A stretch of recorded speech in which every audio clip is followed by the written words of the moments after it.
Hey everyone, and welcome to This Explainer. Today we're diving deep into the psychological and, honestly, theological portrait of one of history's most infamous figures, the biblical Pharaoh. Now, we aren't just looking at some dusty ancient king here. We're examining an entire empire, the profound danger of human stubbornness, and what happens when we confront a God who simply will not be refused. So let's jump right in. This entire journey really hinges on one incredibly arrogant, completely dismissive question. When Moses first walks up to Pharaoh and says, "Hey, let the Israelites go worship," Pharaoh basically scoffs at him. He asks, "Who is the Lord that I should obey his voice?" It's a question born of pure pride, but as our sources reveal, it actually becomes the central, driving mystery that the entire Exodus narrative is trying to answer. And over the next few minutes, we're going to see exactly how that question gets answered. All right, here's our roadmap for this explainer. We're going to cover the anonymous king, the psychology of control, and a war of the gods. After that, we'll look at the hardened heart, trace the eternal dragon, and finally end up at judgment, mercy, and redemption. Section 1, the anonymous king. Okay, so let's start with a really deliberate and frankly glaring omission in the biblical text. Did you know Pharaoh isn't actually a name? It's just a title. It comes from the Egyptian PHARAOH, which literally just means great house. Across this massive, epic narrative, the king is completely denied a personal name, and our sources point out this isn't some historical accident, right? It's a deliberate theological act. He isn't treated just as an individual man, but as an institution, a function. He's a mirror for all human autonomy. He operated out of this deep, deep fear, worrying about demographic threats from the Hebrews, obsessing over political risks, and that fear-driven governance set this tragic stage that cascaded into 400 years of brutal slavery. Section 2.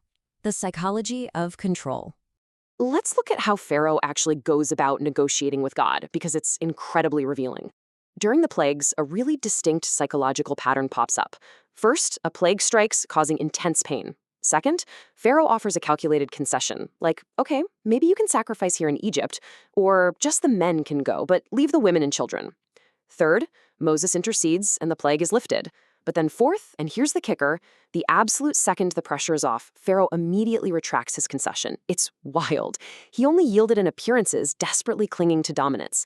And honestly, his stubbornness perfectly mirrors our own human pride, that desperate, irrational need we all have to maintain control at all costs. You really have to notice the difference here between worldly grief and godly grief. Pharaoh's engagement with reality was entirely stimulus-dependent. Worldly grief just mourns the pain of the plague. It's all about managing temporary discomfort. Make the frogs go away, right? But godly grief mourns the actual wrongness of the actions. What we see in Pharaoh is basically the psychology of addiction, confessing under intense pressure and instantly recanting the moment you're comfortable again. He reacted to pain, sure, but he never truly repenting. Section 3, a war of the gods. This brings us to the 10 plagues, and these were far more than just random ecological disasters. When we map this out, a massive cosmic argument appears. Each plague was a targeted theological dismantling of the Egyptian pantheon.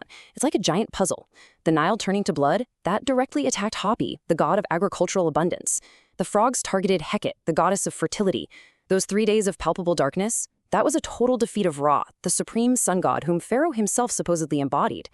And then that devastating 10th plague, the death of the firstborn, that struck down Pharaoh's own son, the next living Horus, the heir of the divine dynasty. God was systematically proving he is sovereign over the exact domains these specific Egyptian gods were supposed to control.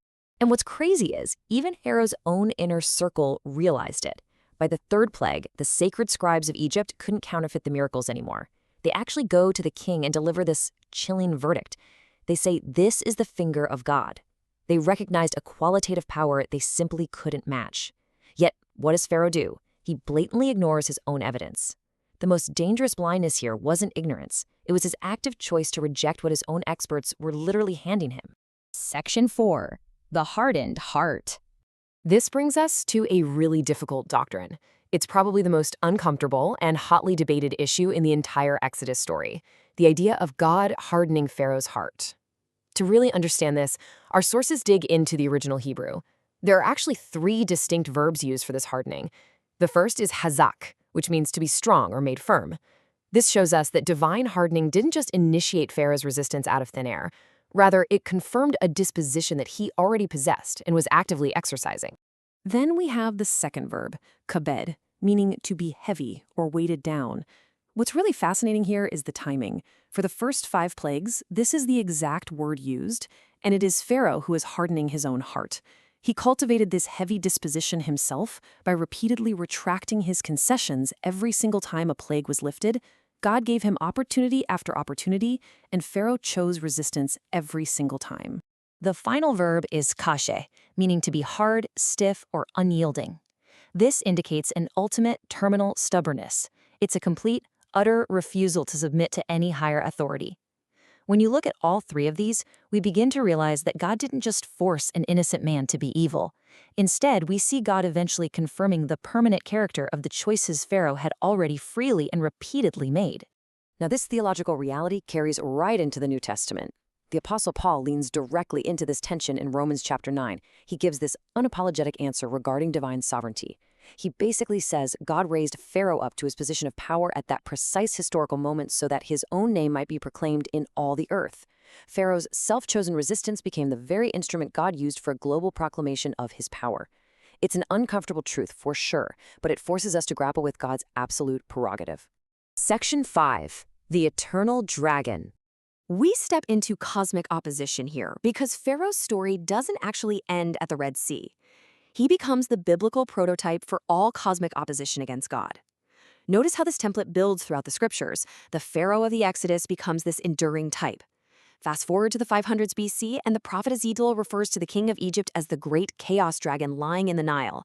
Jump to the New Testament, and King Herod's massacre of the infants in Bethlehem structurally mirrors Pharaoh's order to kill the Hebrew male infants. Finally, in the book of Revelation, we see the great red dragon. The trajectory from Pharaoh to the dragon of Revelation isn't just a metaphor.